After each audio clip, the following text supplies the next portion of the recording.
নমস্কার। গল্প যখন ভাবাই চ্যানেলে সকল শ্রোতা বন্ধুকে আবারও স্বাগত। আজকে আমি পড়ে শোনাব নরেন্দ্রনাথ মিত্রের গল্প পরোক্ষ।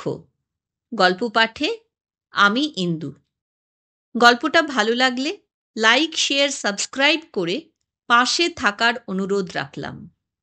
তাহলে শুরু করি আজকের গল্প পরোক্ষ।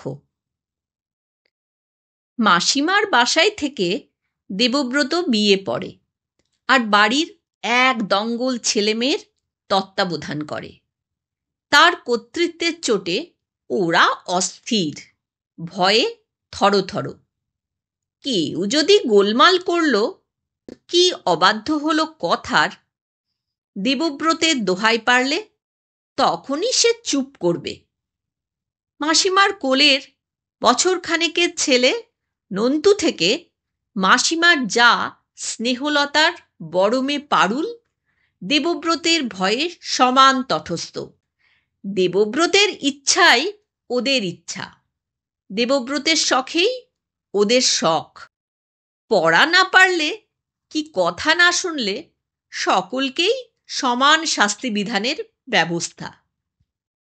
5 বছরের টুনুকে কষে দুগালে চড় লাগায়, পারুলকেও তেমনি চুল ধরে টেনে চড় লাগাতে সংকোচ করে না। 5টা আঙুলের চিহ্ন পারুলের গালে জলজল করতে থাকে, আর অপমানে ছলছল করতে থাকে চোখ। স্নেহলতা কখনো কখনো অসন্তুষ্ট যে না হন তা নয়, কিন্তু কিছু বলেন না। তাঁর হয়ে বলেন সুহাসিনী, আহ, কি আরম্ভ করেছিস দিবু? অত বড় মেয়ের গায়ে কথায় কথায় হাত তুলতে তোর লজ্জা করে না?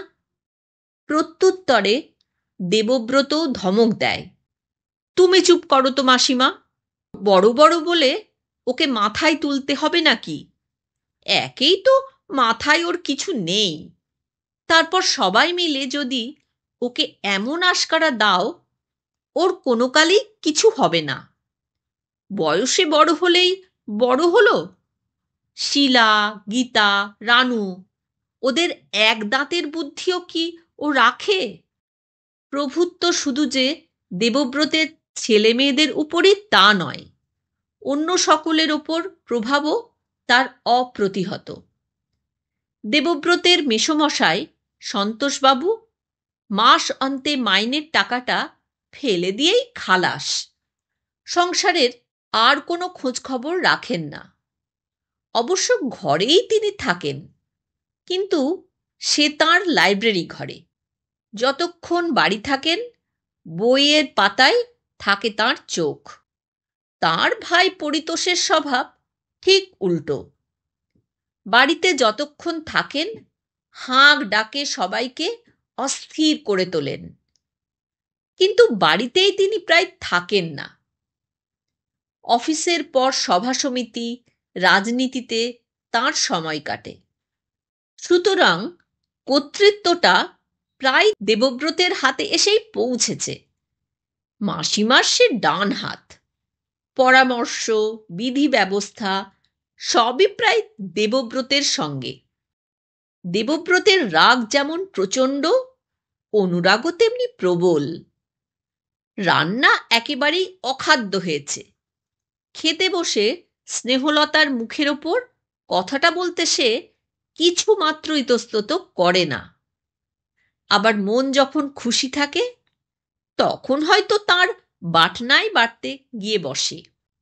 সিনেমায় যাওয়ার জন্য এমনভাবে টানাটানি করে যেন দেবব্রতের কাছে নিতান্তই তিনি শিশু।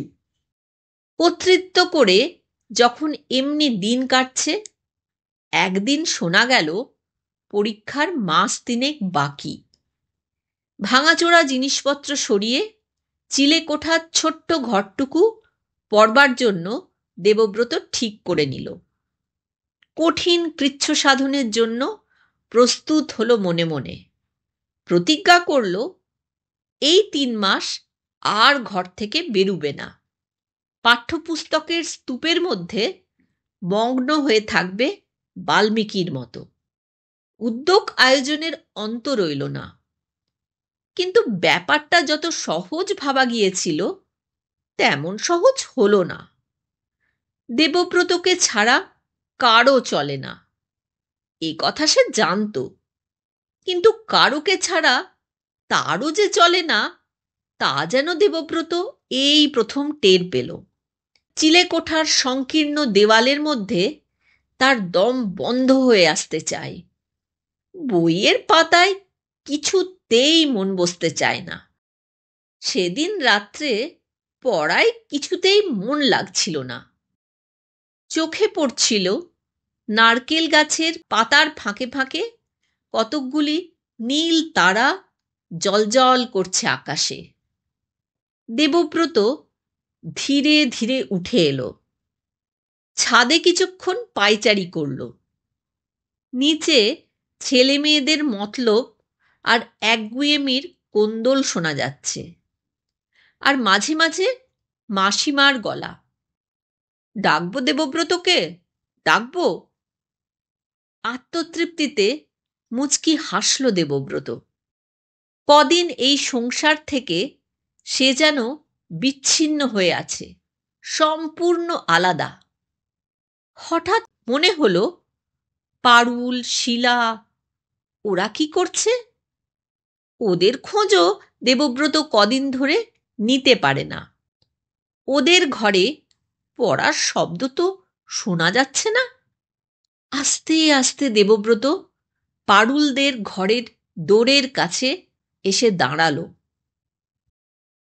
টুনু বসে বসে ঝিমুচ্ছে।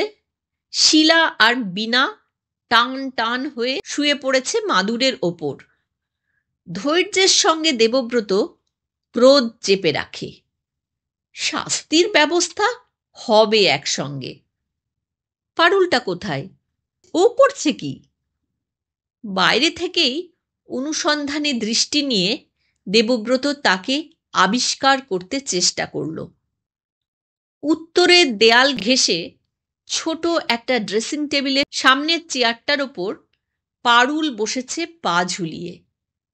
বেনিটা বুকের ওপর নাড়ছে অন্যমনস্কের মতো। একবার তাকাচ্ছে আয়নার দিকে, আর একবার দেখছে নিজেকে। আয়নায় ওর চোখেরও ছায়া পড়েছে। সুন্দর, ঈষৎ সলজ্জ দুটি চোখ। এক মুহূর্ত দেবব্রত মুগ্ধ দৃষ্টিতে চেয়ে রইল। এ যেন সে পারুল নয় যাকে ভূগোল, ব্যাকরণ কৌমুদি মুখস্থ করায় দেবব্রত। পড়া না পারলে যাকে চুল ধরে টেনে কষে চড় মারতে তার কোনো সংকোচ হয় না।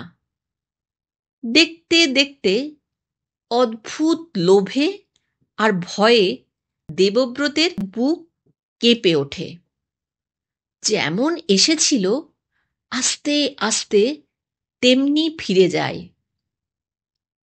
তাড়াতাড়ি গিয়ে বই খুলে বসে, কিন্তু বইয়ের পাতায় বসে না মন।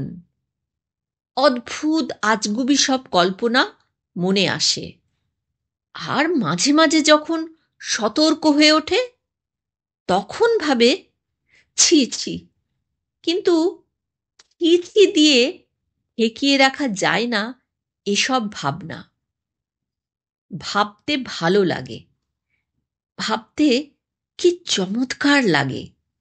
রঙিন তুলির পোঁচ পড়েছে যেন মাটির প্রতিমায়। ঢেকে গেছে চিরদিনের সাধারণ মেটের রং। কিছুক্ষণ পরে খাওয়ার ডাক পড়ল। খেতে গিয়ে আজ আর কোনো কথা বলল না দেবব্রত। আলোচনায় সমালোচনায় মুখর হয়ে উঠল না রান্নাঘর। সুহাসিনী কি সম্বন্ধে যেন পরামর্শ জিজ্ঞাসা করলেন। দেবব্রত জবাব দিল অন্যমনস্কের মতো। ছেলে মেয়েগুলি দেবব্রতের উপস্থিতি সত্ত্বেও কি নিয়ে যেন এক আধটু আপত্তি করছে মৃদু স্বরে। কিন্তু সেসব কথা দেবব্রতের একটুও কানে যাচ্ছে না। নিজের মনে মনে তার কথোপকথন চলছে। পরের দিন দেবব্রত তার ছাত্রছাত্রী বাহিনীকে ডেকে পাঠালো। সুহাসিনী বললেন, আবার ওদের কেন দিবু? তোর না পরীক্ষা? তোর নিজের পড়ায় পড় এখন তুই। কিন্তু দেবব্রত সে কথায় কান দিল না। শিলা, বীণা, বিমল, টুনু ওদের সবাইকে একে একে এ কদিনের পড়া জিজ্ঞাসা করল। তারপর বলল, আচ্ছা যা তোরা। ওরা চলে গেল। পারুল একা রইল দাঁড়িয়ে। দেবব্রত এক মুহূর্ত চুপ করে রইল। ভয়ে তার বুক কাঁপছে কালকের মতো। তারপর বলল, আচ্ছা যা তুই, আর এক সময়ে পড়া ধরব। পারুল অবশ্য বাঁচল, কিন্তু আজ সে ভালো করেই পড়া তৈরি করে এসেছিল। এমন নিষ্কৃতিতে যেন আনন্দ নেই। একা একা যত জল্পনা কল্পনা করেছিল এতক্ষণ, তা কোনো কাজে এলো না। যা ভাবা যায় তা বলা যায় না। অনেক ক্ষেত্রে দূরত্বের বাধায়, অপরিচয়ের বাধায় দেবব্রতকে ফিরে আসতে হয়েছে। কিন্তু আজ বাধা পড়ল অন্য রকমের। এ বাধা অতি পরিচয়ের। দেবব্রতের মনে হল এই বাধাই সবচেয়ে দূরতিক্রম্য। নানা ছুতো করে দেবব্রত ওকে কাছে ডাকল। কতবার গায়ের সঙ্গে ঠেকে গেল গা। কিন্তু দেবব্রত বেশ বুঝতে পারল পারুল তা লক্ষ্যই করেনি। তার চকিত স্পর্শে একবারও ও রোমাঞ্চিত হয়ে ওঠেনি। একবারও উজ্জ্বল হয়ে ওঠেনি ওর চোখ।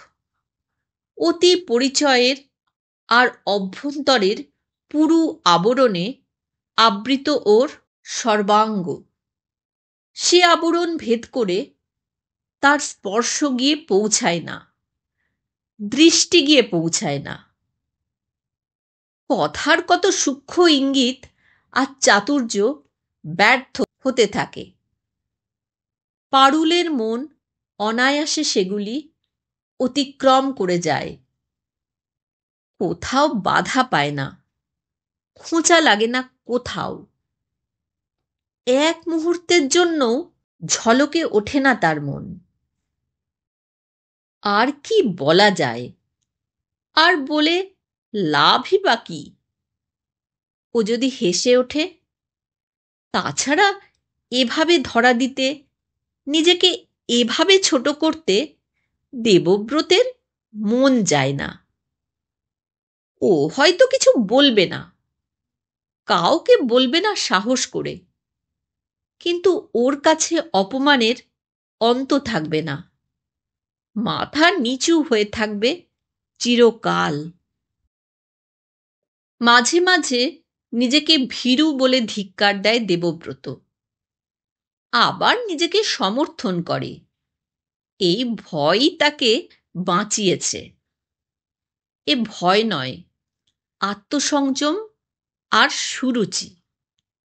কিন্তু এই আত্মস্তুতিতে তেমন সান্ত্বনা পায় না, তেমন আনন্দ পায় না দেবব্রত। সংসারের কর্তৃত্বে দেবব্রতের আর তেমন আগ্রহ দেখা যায় না। ছেলেমেয়েগুলির ওপর শাসন শিথিল হয়ে আসে। কেমন যেন উদাসীন আর অন্যমনস্ক হয়ে পড়েছে দেবব্রত। বাড়ির সকলে ভাবছে দেবব্রত পরীক্ষা নিয়ে ব্যস্ত হয়ে উঠেছে। এই অন্যমনস্কতা পরীক্ষার জন্য। একদিন রাত্রে বইয়ের পাতা উল্টাচ্ছে দেবব্রত। মনে হলো কে যেন তার ঘরের দিকে একবার চেয়ে চলে গেল। দেবব্রত উল্লসিত হয়ে উঠল মনে মনে। আস্তে আস্তে ডাকল, পারুল। কিন্তু ঘরে যিনি এলেন তিনি পারুল নয়, স্নেহলতা। কয়েকদিন থেকেই তিনি লক্ষ্য করছেন দেবব্রতের হাবভাব, তার চোখের দৃষ্টি যেন বদলে গেছে। কাকে যেন সর্বদা খুঁজছে সে। কারণে অকারণে সে পারুলকে ডাকছে। স্নেহলতা ভারী বুদ্ধিমতী আর ভারী চাপা। তিনি ক্রমে ক্রমে সব লক্ষ্য করে যাচ্ছেন। পারুলকেও তিনি লক্ষ্য করেছেন। তিনি বুঝতে পেরেছেন পারুল নির্দোষ। তার কোনো খেয়ালই নেই এদিকে। সে হয়তো কিছুই বুঝতে পারেনি। তাকে কিছু বলে কি কোনো রকম নিষেধ করে আগে থাকতেই সচেতন করে দিয়ে লাভ নেই। হয়তো এতে তার কৌতূহল আরও বাড়বে। শাসন করে দিতে হবে দেবব্রতকেই আগে। পারুলকে কাছে ধারে না দেখে তিনি দেখতে এসেছিলেন দেবব্রতের ঘরে ও আছে কিনা। নেই দেখে ফিরে যাচ্ছিলেন।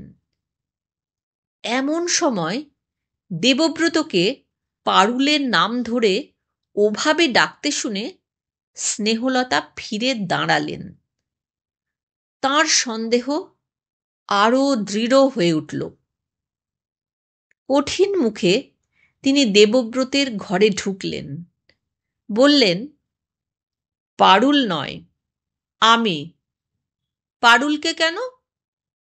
প্রথমে দেবব্রত একটু ভয় পেল। তারপর বলল, এক গ্লাস জল দিয়ে যাবে। স্নেহলতা মনে মনে হাসলেন। তাঁর সঙ্গে চালাকি। বললেন, জল খাবে? আচ্ছা, ও ঘর থেকে আমি এনে দিচ্ছি জল। তিনি দেবব্রতের দিকে তীক্ষ্ণ দৃষ্টিতে তাকালেন। দেবব্রত তাকালো তাঁর দিকে।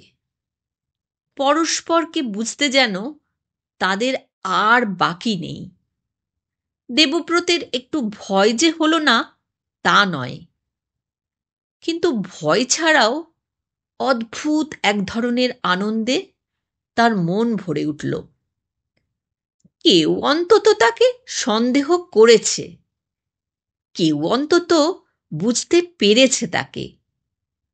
গোপন করে করে, লুকিয়ে থেকে থেকে আর যেন সে পারছিল না। সে যেন ক্লান্ত হয়ে উঠেছিল।